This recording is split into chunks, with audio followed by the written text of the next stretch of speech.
Alex Pereira's devastating head kick KO of Yuri Prochazka at UFC 303, Joe Rogan and many fans were wondering if Pereira will continue to defend his light heavyweight title against Magomed Ankalaev, or will he make the jump to heavyweight to fight Jon Jones or Tom Aspen to become the first 3-divisional champion of the UFC.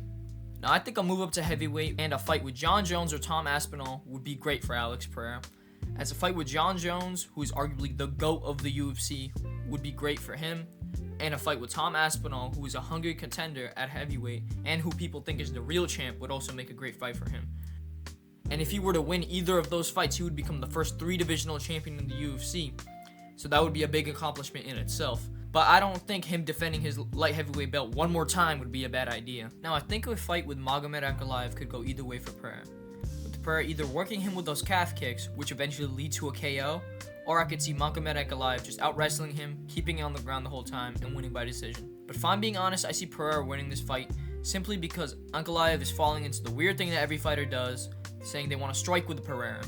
Ankalaev is claiming that he will KO Pereira, but he will most likely get KO'd if he doesn't take the fight to the ground, as many others have. Moving on from that and onto the main topic of this video, Pereira moving up to heavyweight and challenging Jon Jones for a third belt.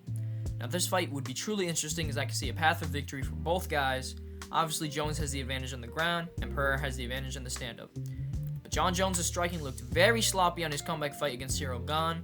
Now, this could have been a combination of Jones taking a couple years off the bulk to heavyweight, him being in a heavier weight class, thus he's slower than he's used to being, and finally, he's much older now, being 36, so that could also play into him being slower and having a harder time with his striking. But once the fight got to the ground, it was over from there, as Jones has been wrestling since he was 12, so it's like his bread and butter, and he quickly submitted Cyril Gane in the first round. And here comes the issues for Pereira. He would need to keep this fight on the feet at all costs. He had a good takedown defense against Jan, stuffing 5 out of his 8 takedowns, and even when Jan did manage to take him down, he didn't let Jan inflict any damage on him at all, which enabled him to get back up and continue the fight on the feet. This is Jon Jones who we're talking about, and he's definitely better than Jan in the wrestling department.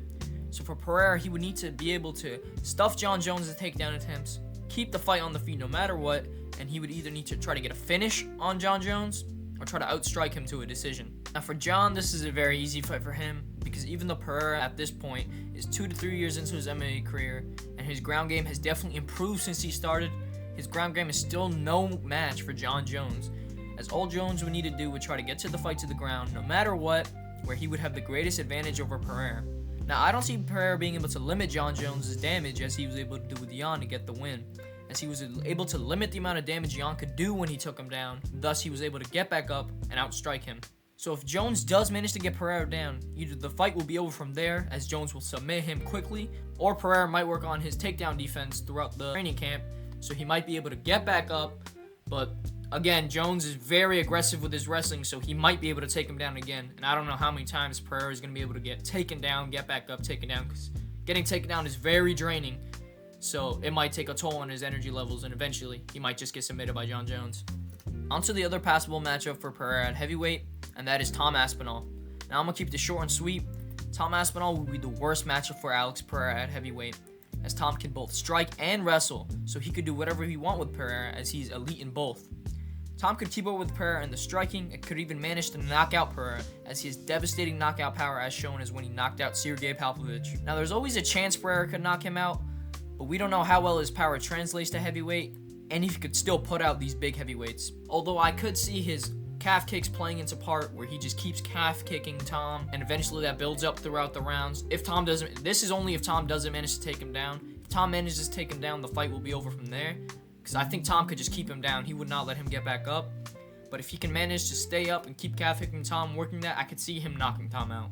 But if Pereira does manage to beat Jon Jones or Tom Aspinall, it would be one of the craziest upsets in combat sports history. Either way, whether he fights Jon Jones first or faces Aspinall first, I think it would be a great decision for Pereira to try to move up to heavyweight and claim a third belt, as the build up to the fight would be crazy, and it would be one of the biggest fights ever in the UFC, and either way, whichever person he fights, he would become the first 3-divisional champion in the UFC. Also, if Pereira were to face Tom first, I am 100% sure if he were to beat Tom, he would face Jon Jones next, as it would be the fight to make, and Dana would not want to miss out on that storyline and how much money that could generate. And if he were to beat Jones as well, he would be the greatest fighter ever in the UFC. So the options are looking great for Alex Pereira, as if he is able to win one of these fights or both of these fights, it will further cement him as a GOAT of the sport.